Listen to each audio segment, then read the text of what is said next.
L'Armaflex est une excellente solution pour isoler un fourgon aménagé. Même si ce n'est pas la plus performante, sa simplicité de mise en œuvre en fait un choix majeur pour tous ceux qui aménagent leur van et qui veulent pouvoir aller là où ils veulent et quand ils veulent sans craindre une hypothermie nocturne. Dans la vidéo précédente, j'ai comparé les différentes solutions d'isolation pour les fourgons, du moins celles qui répondaient aux contraintes posées par ce genre de travaux. Aujourd'hui, je vais te montrer comment j'ai isolé mon van Morris à l'Armaflex et te donner quelques conseils pour que tu n'aies pas à regretter ton investissement à cause d'une mise en œuvre pas adaptée. Comme je te le disais la semaine dernière, le choix de l'Armaflex pour isoler Morris a été dicté par deux éléments essentiels, la simplicité et le prix. Je parle bien entendu du prix et de la simplicité par rapport aux autres options d'isolation performantes, notamment celles basées sur le liège projeté. Mais le problème des choses simples, c'est qu'on a tendance à vouloir aller très vite et qu'il peut arriver que l'on passe à côté de certaines choses pourtant essentielles. Mon approche pour l'isolation de Morris à l'Armaflex était simple. Isolation des tôles contre les vibrations avec de l'alu butyle, mise en place d'une cloison entre la cabine et la cellule, cloison isolée en 19 mm, isolation des tôles nues en 2 x 19 mm, sauf aux endroits où la place était trop limitée, auquel cas il n'y a qu'une seule couche, isolation des montants et des renforts en 19 mm si c'est possible et 10 mm sinon, isolation du sol en 2 x 19 mm, aucun bout de tôle non recouvert, donc pas de pont thermique, et enfin, utilisation d'un ruban de jointage pour que l'effet paravapeur soit total. La première chose à savoir concernant l'Armaflex, c'est qu'il ne faut surtout pas le comprimer. Si on le fait, on perd l'effet isolant des bulles d'air et on perd énormément en efficacité. Par conséquent, il est impératif de poser les tasseaux avant de coller l'Armaflex. Il suffit ensuite, au moment du collage, que l'Armaflex vienne en appui sur le tasseau pour que l'isolation de la zone soit bonne. Avant d'attaquer la partie thermique de l'isolation, j'ai placé un isolant phonique sur les tôles nues. C'est un isolant très lourd à base de matériaux bitumés et d'aluminium. Le son se transmet à travers les matériaux par des vibrations, et la tôle est très sensible à ce phénomène. La pose de ce type de plaque permet de bien limiter ces vibrations et donc de limiter le passage du bruit de l'extérieur vers l'intérieur. Contrairement à l'isolation thermique, il n'est pas nécessaire de recouvrir la totalité de la tôle. Des patchs recouvrant 70% de la surface environ sont suffisants pour que ça marche très bien. Et c'est vraiment efficace avec la pluie par exemple.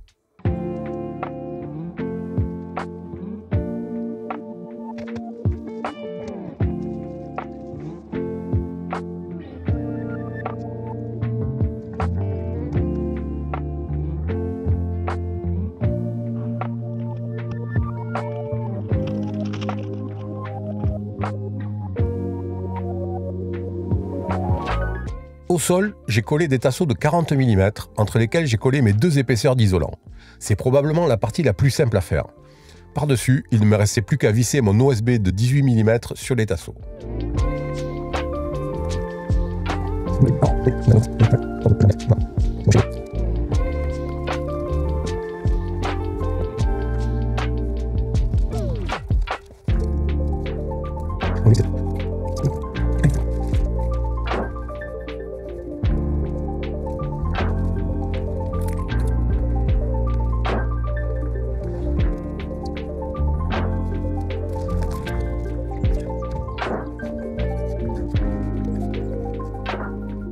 Avec la pose de tasseaux collés vissés de 15 mm sur les renforts de parois, ça me faisait au total 43 mm de disponible, ce qui permettait largement de mettre 2 x 19 mm sur la tôle et ça laissait quand même une petite lame d'air de 5 mm entre l'isolant et l'habillage en contreplaqué de 5 mm.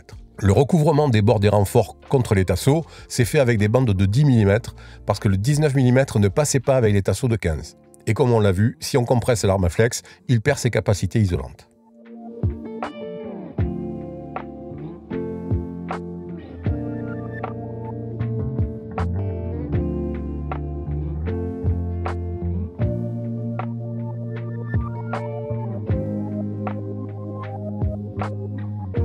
Pour le plafond, j'ai fait la même chose que pour les parois. Mais les renforts étant moins épais, je n'ai pas pu mettre 2 x 19 mm. Et du coup, j'ai pris une couche de 19 et une couche de 10 mm.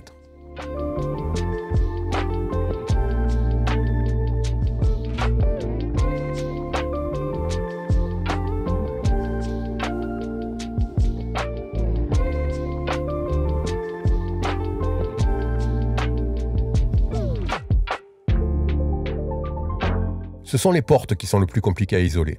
La tôle est au fond et souvent difficile d'accès et on s'écorche facilement le dos des mains en essayant de passer. Et il est quasi systématiquement impossible de mettre 2 couches d'isolant, sauf dans les zones les plus faciles d'accès.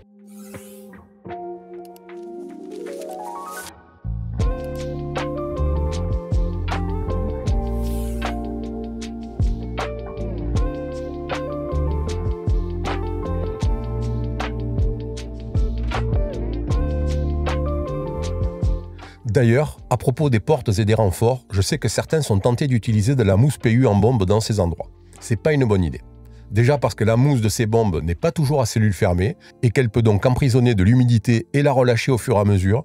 Et ensuite parce qu'elle va boucher les petits trous d'évacuation de l'humidité en bas de la tôle des renforts et donc bloquer son évacuation vers l'extérieur. Et de l'eau qui stagne contre la carrosserie, c'est à coup sûr de la rouille à plus ou moins brève échéance. Enfin, pour l'isolation des passages de roues, je n'ai pas pu mettre 2 fois 19 mm parce que le réservoir d'eau propre ne serait pas passé. J'ai finalement isolé ces endroits avec une seule couche de 19 et, là aussi, en faisant très attention aux éventuels ponts thermiques.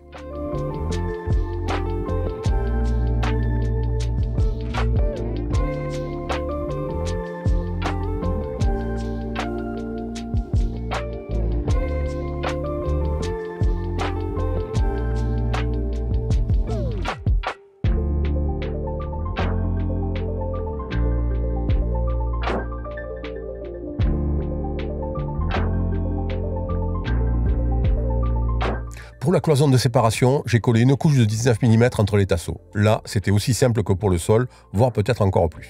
Une autre chose importante à propos de l'Armaflex, c'est qu'il s'agit d'un matériau assez sensible à l'abrasion. Du coup, il n'est pas opportun de le laisser sans habillage, notamment dans les endroits où on sera susceptible de passer ou de s'appuyer dessus. Sur les cloisons, j'ai installé un habillage en contreplaqué de 5 mm. Mais sur certaines zones de renfort courbe, comme sur les contours des portes arrière et latérales, c'était une solution trop complexe et qui aurait pris trop de place. Du coup, j'ai habillé l'Armaflex collé sur ces endroits arrondis avec de la feutrine. Pour ça, j'ai utilisé de la colle en bombe et plus d'un an après, ça n'a pas bougé malgré des températures comprises entre -5 et 40 degrés. D'ailleurs, avec le recul, je pense que j'aurais dû utiliser cette solution à plusieurs endroits. Je pense par exemple aux portes arrière. Ça aurait vite permis de gagner une bonne quinzaine de kilos, ce qui n'est pas négligeable du tout. Au final, après un an de vie à bord de Maurice, dans des conditions météo très variables, je suis pleinement satisfait de mon isolation. Et il y a même un domaine qui m'a surpris parce que je n'en attendais pas grand-chose, c'est l'isolation phonique. L'association Alubutyl et Armaflex s'avère réduire le bruit de manière non négligeable et pour moi qui suis assez sensible à ce phénomène, c'est vraiment une bonne nouvelle. Pour la partie technique, je ne vais pas pouvoir faire de comparaison avec les autres solutions.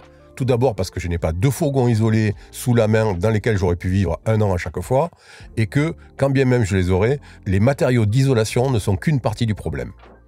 Je pense que le choix d'avoir des baies et lanterneaux double vitrage participe bien aussi à cette efficacité, par exemple. Pareil pour le fait d'avoir beaucoup de placards, ça crée de l'isolation supplémentaire. Pour te donner un exemple, cette nuit, la température est descendue à 5 degrés à l'extérieur et mon chauffage réglé à 14 degrés ne s'est pas mis en route. C'est vraiment très agréable.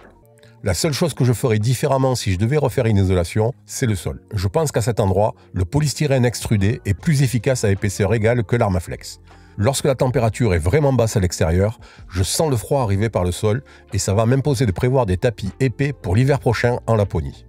Avec cette vidéo, on approche de la fin de la série consacrée à l'aménagement. La semaine prochaine, je parlerai du logiciel VentSpace 3D qui m'a permis de tester pas mal d'idées que j'avais et d'arriver plus rapidement à ma solution d'aménagement idéale. Ce sera la dernière vidéo consacrée à l'aménagement, même s'il y en aura peut-être quelques autres ces prochains mois sur des sujets secondaires ou des évolutions. Mais d'ici là, cette chaîne va commencer à parler essentiellement de la vie à bord de Maurice et surtout, bien entendu, de voyage. Et si tu as raté la vidéo consacrée à la visite de mon banc de Maurice, elle est ici. Allez, à la semaine prochaine. Ciao!